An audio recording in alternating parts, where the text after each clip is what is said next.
Lección nube. La recontextualización capítulo 20. Perspectivas. Con el propósito de clarificar la expresión, la evolución de la conciencia ha sido presentado como niveles calibrables, identificables al estilo de un gráfico progresivo con el fin de facilitar la comprensión de una manera familiar a la mente humana, con su tradicionalmente enseñada categorización de la información. Aunque este tipo de dilucidación es familiar y práctica, un gráfico progresivo, sin embargo, es una abstracción y no lo mismo que la realidad a la que refiere. También parece separar artificialmente lo que es una totalidad y un continuo en aparentes particiones distintas, sobre la base de características identificables. Los niveles de calibrado representan una perspectiva, un punto arbitrario de observación, que es significativo solo en relación con el todo. Cada nivel seleccionado es por lo tanto, el punto de vista de una perspectiva arbitraria. No denota una realidad diferente, sino que muestra cómo tal realidad es experimentada o percibida. Así, no es que la realidad sea de esa manera, sino que se siente o se mira de esa manera. Para un pez, el agua es la realidad, ya que es innata a sus condiciones de vida total. Para observar y ser consciente del agua, los peces habrían de experimentar la no agua, o el aire. Para los peces, el agua es amigable y representa la realidad. Para el ser humano, la misma agua podría ser mortal y ahogarle. Aunque el aire es mortal para el pez, es esencial para la vida de los humanos. Existen dos perspectivas diferentes. Incluso para los peces, el agua solo es beneficiosa siempre y cuando se mantenga dentro de un rango de temperaturas determinado. Si se convierte en hielo o vapor, el agua, que habría sostenido anteriormente la vida, ahora la amenaza, ya que ha cambiado de forma y adquiere nuevas cualidades. Del mismo modo, la energía de la conciencia sustenta la vida y la sirve como fuente de energía de la vida. Como el agua para el pez, la energía es el soporte de la vida. La conciencia en sus más altas frecuencias permite la consciencia, más allá de lo físico lineal a la autorrevelación de su esencia, sin embargo, en las frecuencias más bajas, es insuficiente incluso para sustentar la vida física, que luego enferma y muere cansada y apática. En los niveles de energía más bajos, la vida es demasiado débil incluso para alimentarse a sí misma y responder a la luz. Si trascendemos totalmente la dualidad, no existe ni lo destructivo ni lo constructivo.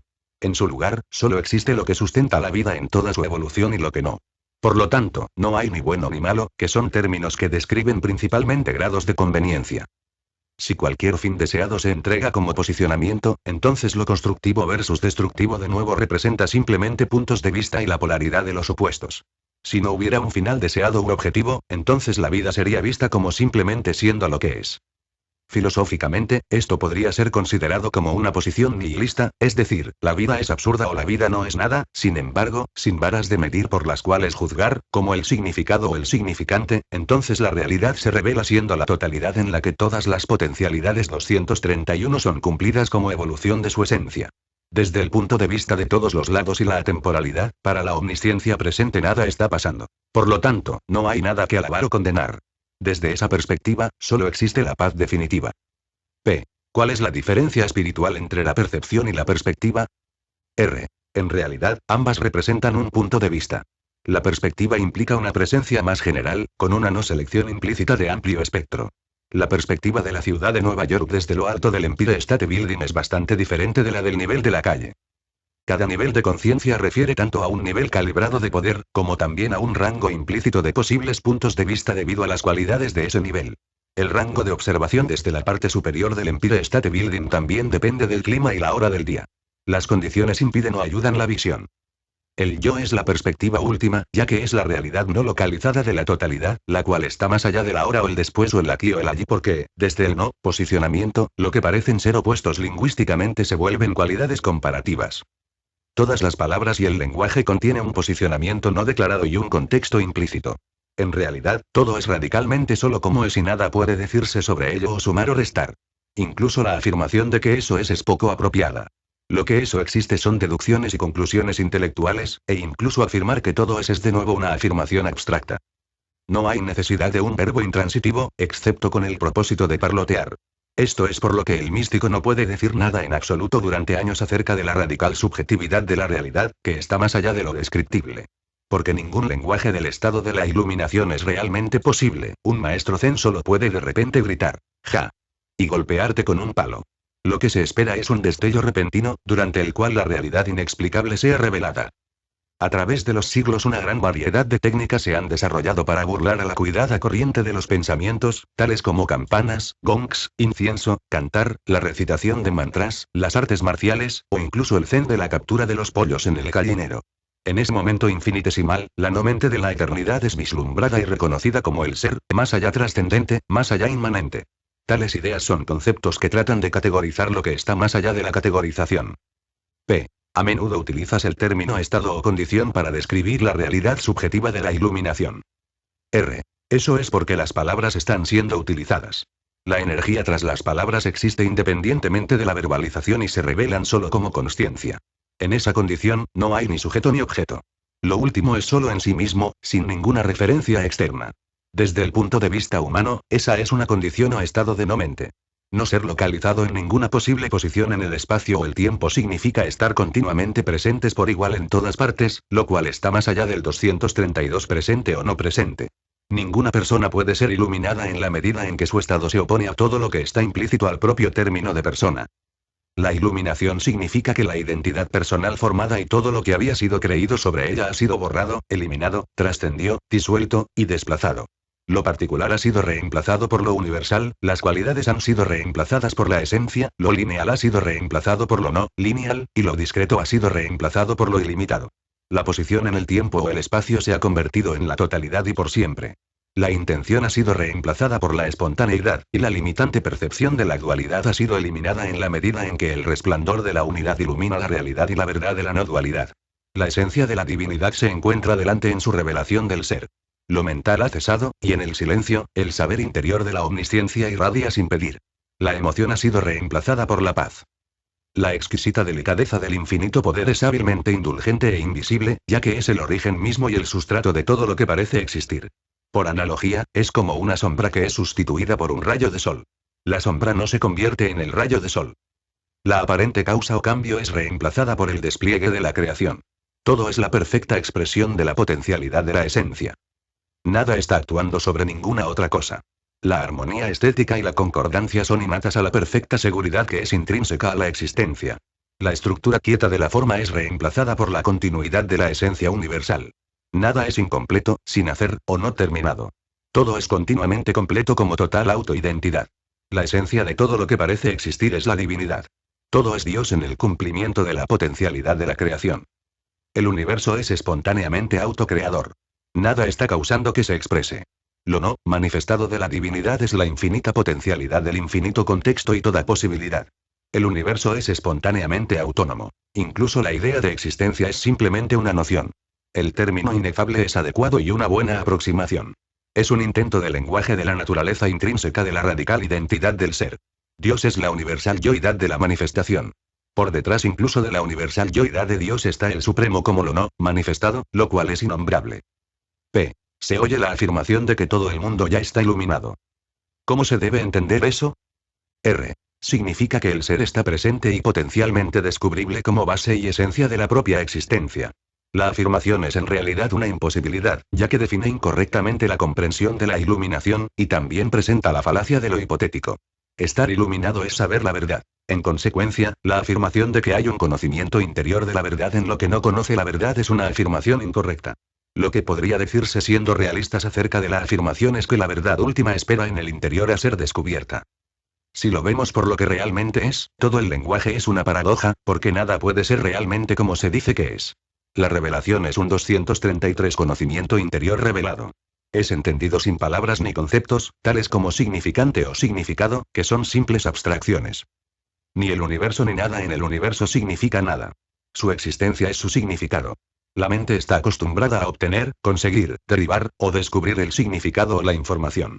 En el estado de iluminación, todo es revelado de su esencia como existencia. Todo ya es lo que significa. La verdad es la solución radical a la epistemología. En última instancia, todo es cognoscible solo en virtud de la identidad de serlo. Los enigmas de la epistemología pueden ser resueltos solo por la eliminación del pensamiento, porque todo lenguaje es paradoja. Puedes tomar cualquier palabra y rastrearla hasta sus raíces. ¿Cómo se origina la palabra? ¿De dónde?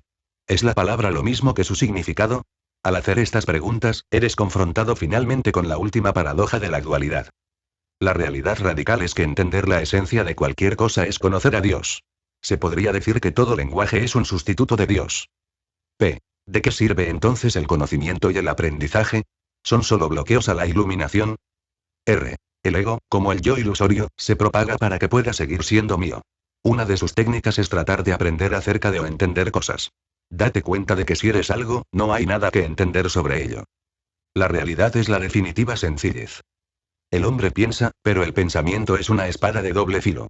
El pájaro vuela para disfrutar de su vida y no necesita estudiar ornitología o incluso saber qué es un pájaro. No es necesario entender o saber nada porque es un pájaro. El sol no necesita saber qué es el sol, sino que simplemente es. La hierba nunca oyó hablar de la clorófila y solo va a ser verde. La verdad es la sencillez radical y la evidencia de Dios. Es la unidad. La palabra unidad significa la plenitud del ser, identidad de la existencia.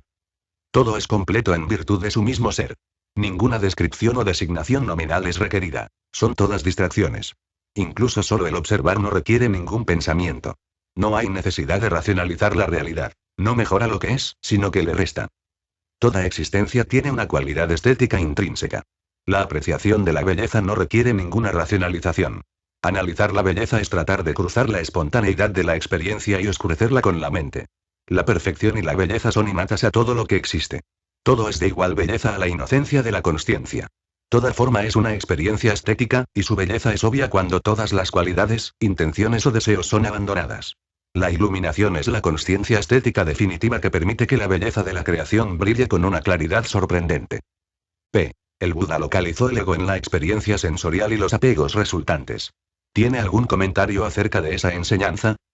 R. El punto de partida para desentrañar el ego fue tal como se describe en la experiencia de Gautama Buda, pero podría ser iniciada en cualquier lugar. Por ejemplo, ya hemos dicho que el estudio en profundidad y la inmersión en las raíces de la epistemología y el fenómeno del saber es una de tales avenidas. La estética es otra. El origen de lo mental es otra. Rastrear 234 cualquier experiencia humana a sus últimas raíces siempre terminará en la misma raíz. Solo hay diferentes ramas por las que descubrir tu propio origen. Podríamos, por tanto, elegir fácilmente la sensación. La limitación de hacerlo así es la creación del sistema de creencias que es solamente aproximado. Ese preciso hecho es el único que atrajo la intención del Buda. No es necesario partir de la sensación, aunque, al final, su papel en la formación del ego aparece. Entender una de las ramas es entenderlas todas. Incluso con la sensación, no es la propia sensación, sino el apego o aversión a ella, o el placer o aversión que produce. Cualquier acercamiento revelará que esos apegos son el núcleo del problema a superar a través de la renuncia. El problema no es el dinero, o el sexo, o el placer, sino el apego a ellos, además de la ilusión de que la fuente de la felicidad es externa, lo que comporta el miedo a la pérdida. El ascetismo es la práctica de la disolución del apego a la experiencia sensorial y por tanto pueden ser un gran aprendizaje valiosos en algún momento del proceso de investigación espiritual. Sin embargo, puede convertirse en un apego y conducir a excesos en lugar de a la iluminación. El desapego sensorial también puede ser visto como una consecuencia de la iluminación y no una condición previa. El apego real es hacia las posiciones que crean la polaridad de los opuestos y la dualidad resultante. Si examinas la experiencia sensorial, surge la pregunta de quién o qué está experimentando los sentidos. En un primer momento, parece que el cuerpo es el que experimenta, pero entonces uno se pregunta quién o qué está experimentando el cuerpo. Esto lleva a la observación de experimentar en sí. Entonces surge la consciencia que se va experimentando por sí misma y es una cualidad de la conciencia que no requieren la presencia de un imaginario experimentador. Puedes realizar el ser como la realidad primordial, irreductible desde cualquier punto de partida. No es el punto de partida lo importante, sino la búsqueda implacable de sus profundas raíces. Desentrañar la naturaleza de la experiencia lleva al propio origen. Cualquier pata del elefante lleva al elefante. P. ¿Es la omnipresencia del apego lo que es un obstáculo, no importa dónde empieces la autoinvestigación? R. Toda investigación seria con el tiempo descubre los obstáculos a la realización del ser. Examinar el apego o su corolario, la aversión, es un ahorro de tiempo. Es ubicuo, permanente, y el elemento central de cada obstáculo. Podemos ver y preguntar cuál es la intención de apego.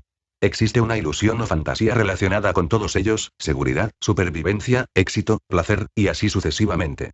Esa cualidad dominante del apego tiene un origen o raíz en que puede ser descubierto.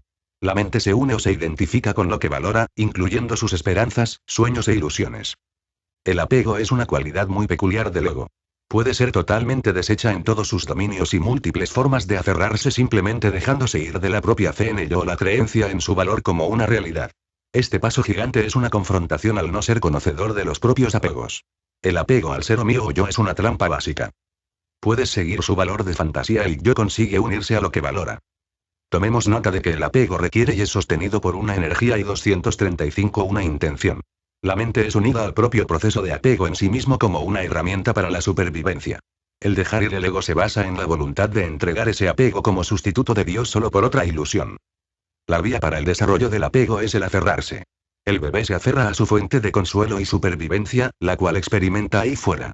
A continuación, se une no solo a factores externos, como la fuente de la supervivencia y la felicidad, sino al acto mismo de aferrarse.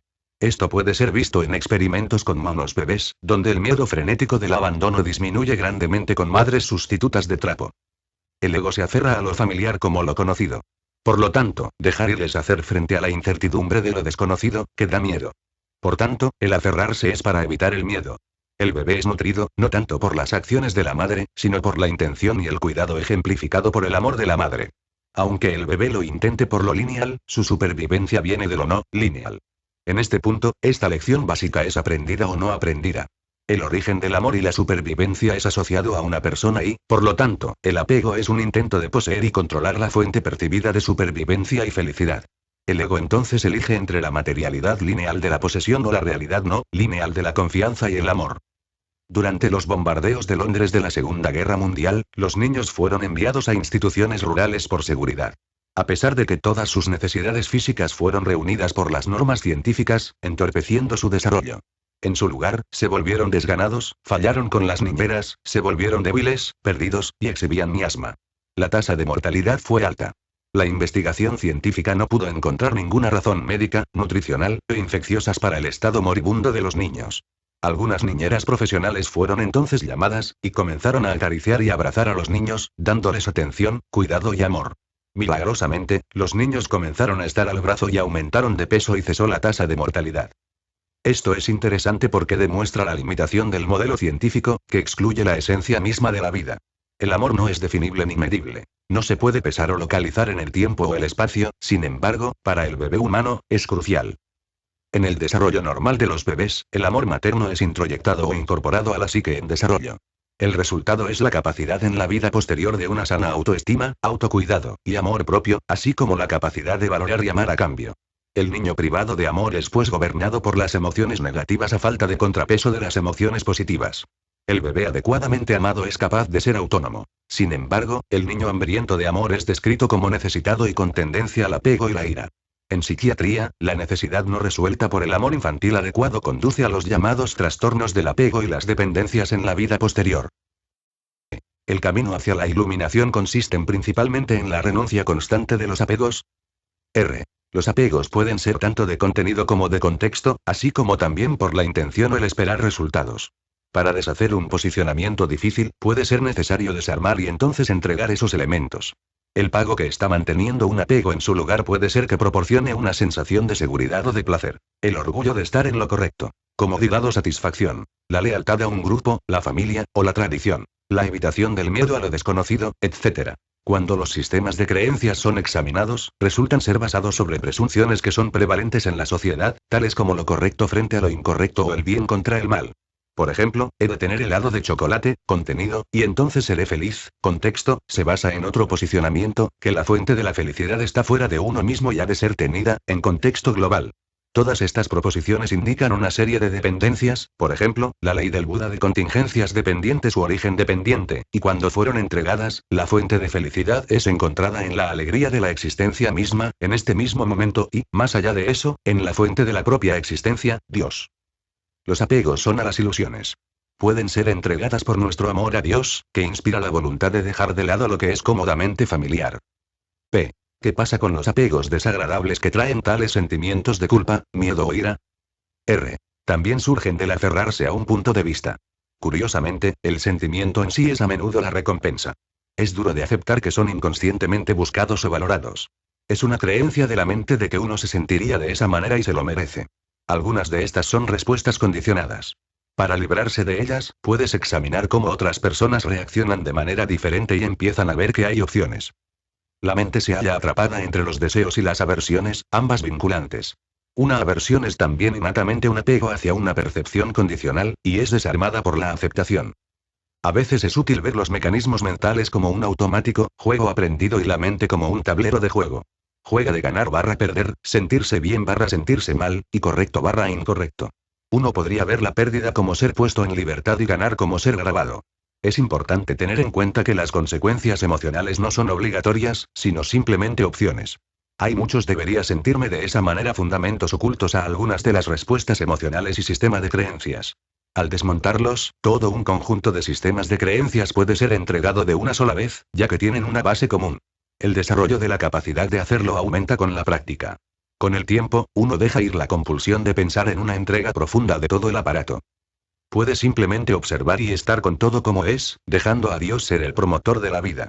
Es útil librarse de la preocupación por los detalles y 237 decidir sobre la propia relación total hacia la vida en lugar de sus manifestaciones específicas.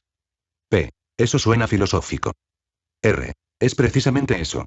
Una posición filosófica surge de una ampliación del contexto del significado. Es una posición que resuelve muchos de lo menor, permitiéndote progresivamente entregar ese contexto de abstracción filosófica. Sirve para detectar diferencias de posición no observadas previamente. El otro valor de las llamadas posiciones filosóficas es que son de más fácil acceso para la reflexión y más fácil de liberar porque son mucho menos personalizadas.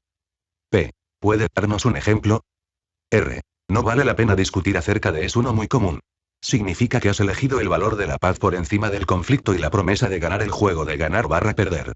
Dejar todo juego o melodrama es siempre una opción, pero una que a menudo es pasada por alto. Ese es el propósito del epigrama irónico. No puedo decidir si me suicidio hoy o voy al cine. El humor es una forma de desapego o de recontextualización de los acontecimientos de la vida.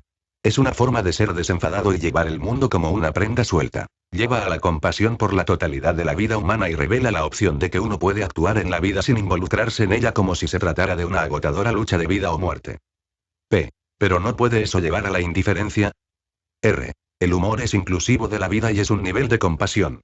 La indiferencia, en cambio, es exclusivo de la vida. El humor permite la participación, la indiferencia conduce a la no participación.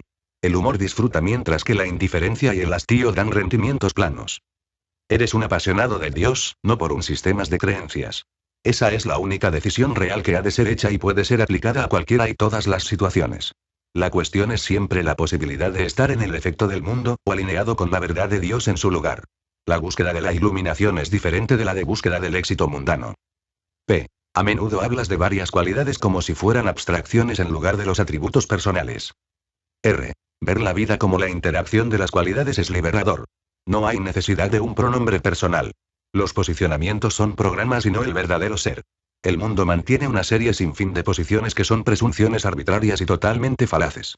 Puedes observar y respetar la forma en que son vistas y valoradas por los demás sin suscribirse a ellas personalmente. Puedes apreciar cómo el mundo las ve, pero no ser atrapado por ello. Uno es libre para suscribirse a una cualidad o posición. Es importante ver que hay esa libertad. Todos los posicionamientos son voluntarios. A medida que la investigación espiritual progresa, uno es enfrentado a posiciones cada vez más primarias y aparentemente axiomáticas. Finalmente, el núcleo de los sistemas de creencias y presunciones comienza 238 a aparecer y, finalmente, incluso la realidad del yo como una realidad independiente, autónoma, se presenta para su examen. El desarme de cada sistema de creencias con el tiempo dará lugar a la pregunta de qué se aferra a esa posición, qué es lo que se cree, qué es lo que se eliges y entonces te diriges por ello. Con el progreso, el anterior sentido del yo deja de identificarse con el centro de operaciones de la mentalización. El imaginario quién es realmente un qué. Se encontrará que no es más que una función y no una entidad independiente, circunscrita a todos. Es un sistema de creencias y, en realidad, todas las cualidades están operando autónomamente. Pensar y sentir suceden por su propia cuenta. La actividad mental en sus diferentes estilos, se sucede sin pedirla y espontánea. Una entidad independiente, autónoma, llamada yo es una presunción. Todo está sucediendo por sí mismo, incluyendo el centro de operaciones central que coordina las funciones humanas. Este centro de operaciones automáticamente identifica, clasifica, ordena, recuerda, compara, evalúa, archiva, observa y registra como una unidad procesadora de transistores. Esta unidad central está suscrita a, e identificada siendo el yo real.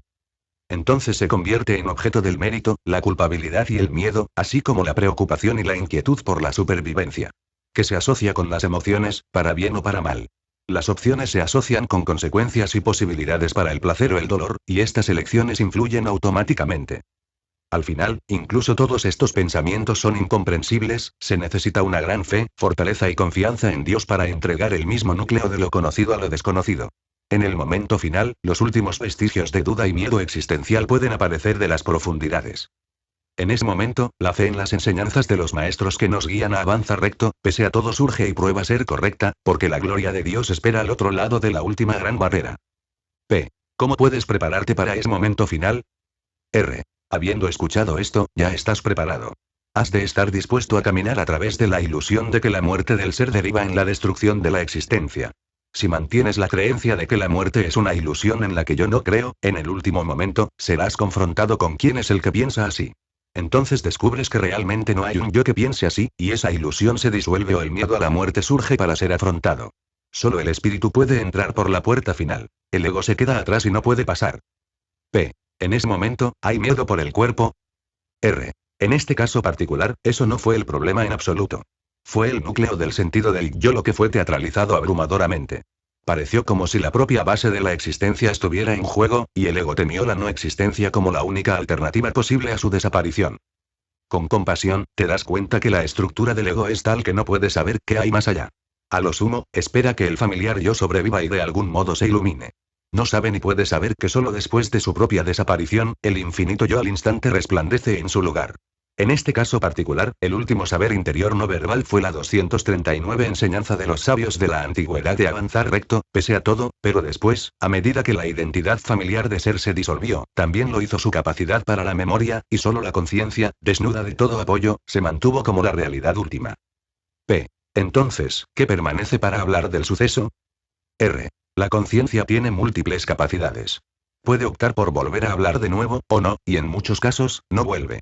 En ese caso, ninguna palabra se escuchó, pero una impresión se deja en el campo de la conciencia para que algún día, otra alma avanzada vuelva a aparecer en el umbral y repentinamente sepa lo que necesita ser conocido. No todas las cosas pueden ser explicadas, pero puede estar implícitas o aludidas. Cualquier equipaje debe ser dejado en la puerta. P. Entonces, la entrega final no es del yo como núcleo del ego, sino del propio apego a él. R. Esa es una manera útil de expresarlo. Es el apego a la creencia de que el yo personal es el núcleo de la propia existencia y origen de la vida y el sentido de yo. Cuando esa ilusión es entregada a pesar de todos los obstáculos, se descubre que el sentido de yoidad se había originado por completo del universal, impersonal yo. Es como un rayo de sol que piensa que su luz se origina desde sí mismo y luego descubre que en todo momento, la fuente de su iluminación fue realmente el sol. Con este descubrimiento, se da un alivio enorme. P. Estas descripciones son alentadoras y muy útiles. R. Desde una cierta forma de descripción, los maestros de la iluminación son realmente los supervivientes de la muerte del ego. Sus palabras sirven de guía e inspiración a la incertidumbre del estudiante espiritual. No hay nada que ganar al hablar de la verdad, ni nadie que acumular a la ganancia. Las palabras se suceden por la gracia del ser. El apego al núcleo del yo del ego es la creencia de que es la fuente de la propia vida, por lo que parece que se está entregando la propia vida a Dios. Que sea seguro hacerlo es reforzado por la fe, la convicción y las palabras de aquellos que lo han hecho.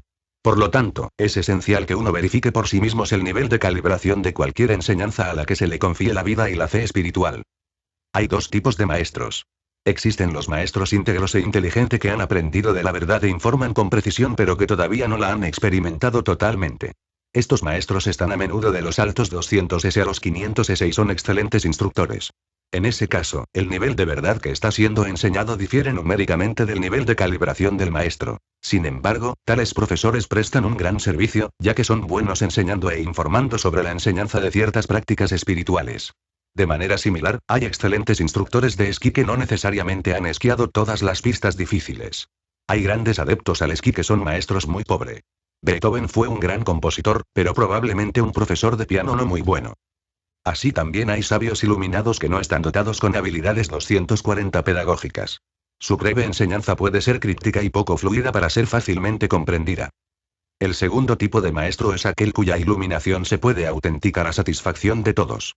Algunos de ellos no son fluidos, pero hablan a través de asistentes que son capaces de explicar las palabras del maestro. Los profesores que han sobrevivido a la muerte del ego pueden incluso no ser capaces de hablar de la infinita realidad por muchos años. Unos pocos son capaces de volver al mundo, pero la mayoría no. P. Existe una confusión sobre el estado de iluminación y sobre el individuo que pasa o quién es el que se ha iluminado.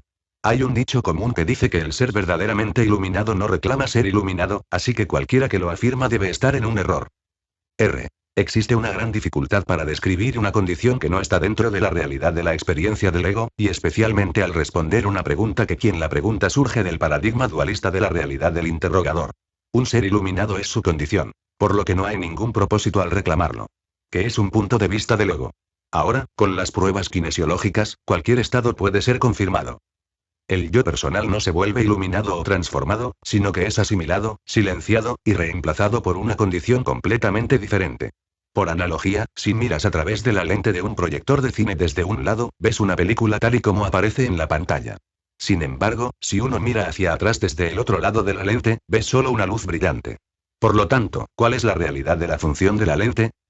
Otra analogía simple es que la sombra no se convierte en un rayo de sol, pero es reemplazado por él.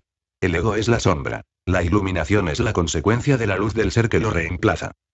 Implícito en el dicho común que estamos discutiendo está la creencia de que rehusar que se está iluminado es una forma de modestia. Esta es una proyección del yo espiritual del ego causante de esa afirmación. En la condición de iluminación ningún egoísmo permanece. El estado no es más que un simple hecho. No es un logro.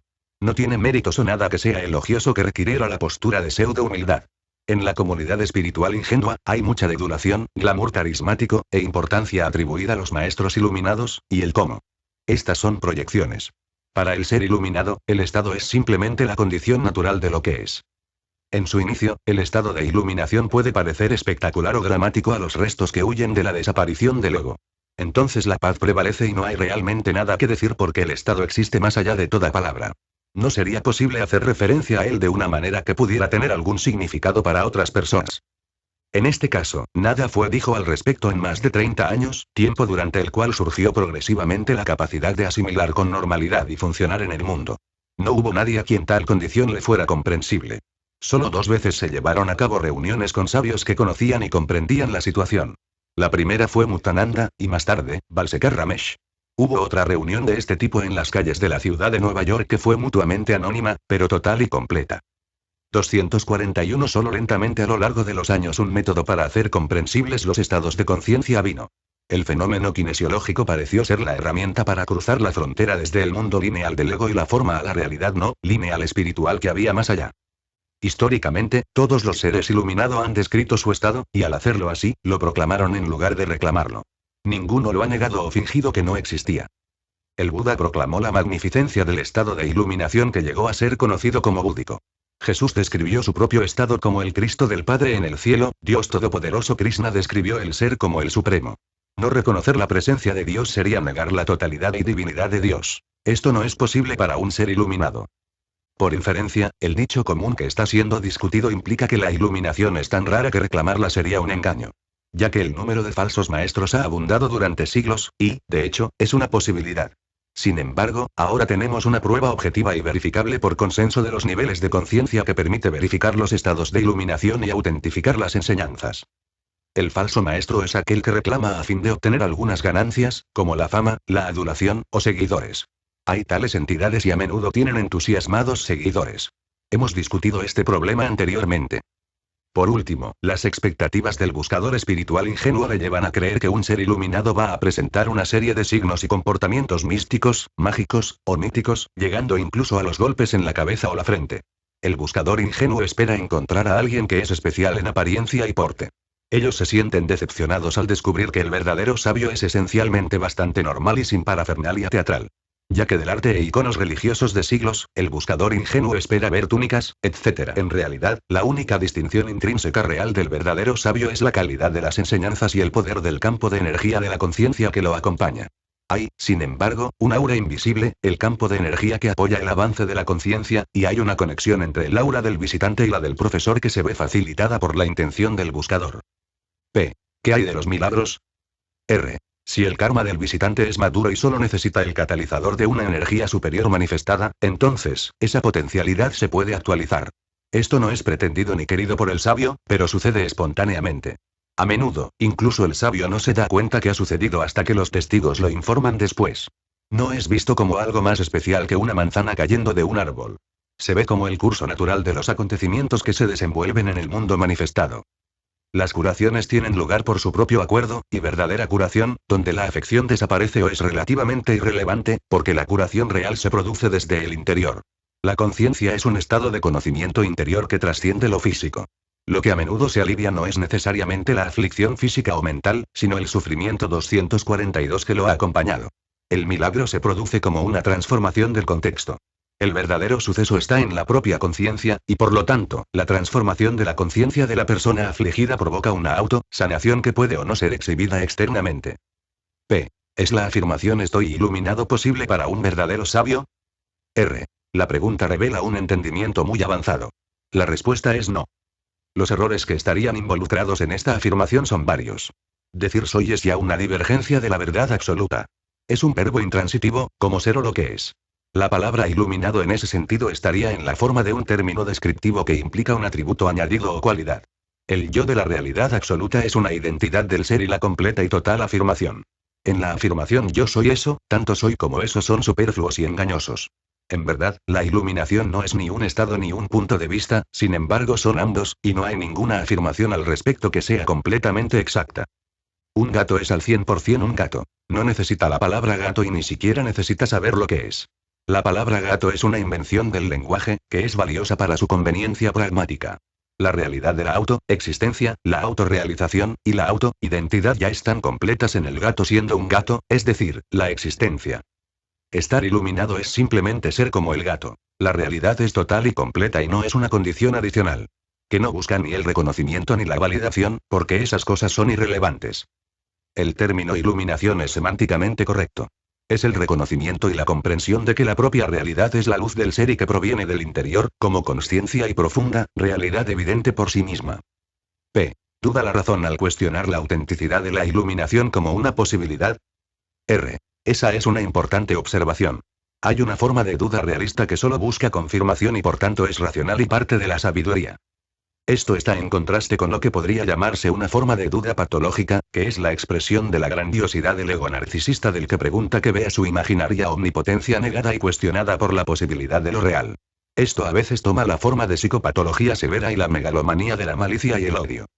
Históricamente, observamos que muchos grandes líderes de la verdad, la igualdad, la paz, y la realidad espiritual han sido asesinados, como Jesucristo, Mahatma Gandhi, Abraham Lincoln, Sadat Answar, Martin Luther King, John F. Kennedy, Jr. y otros. Además de los asesinatos con éxito de muchos presidentes y otros líderes bien conocidos, también han habido muchos intentos, como el del Papa Juan Pablo II, que se vieron frustrados antes de que finalizaran. Inconscientemente, estas entidades psicóticas delirantes tratan de matar a Dios, por así decirlo, para probar que su propio ego grandioso, narcisista es más grande que Dios.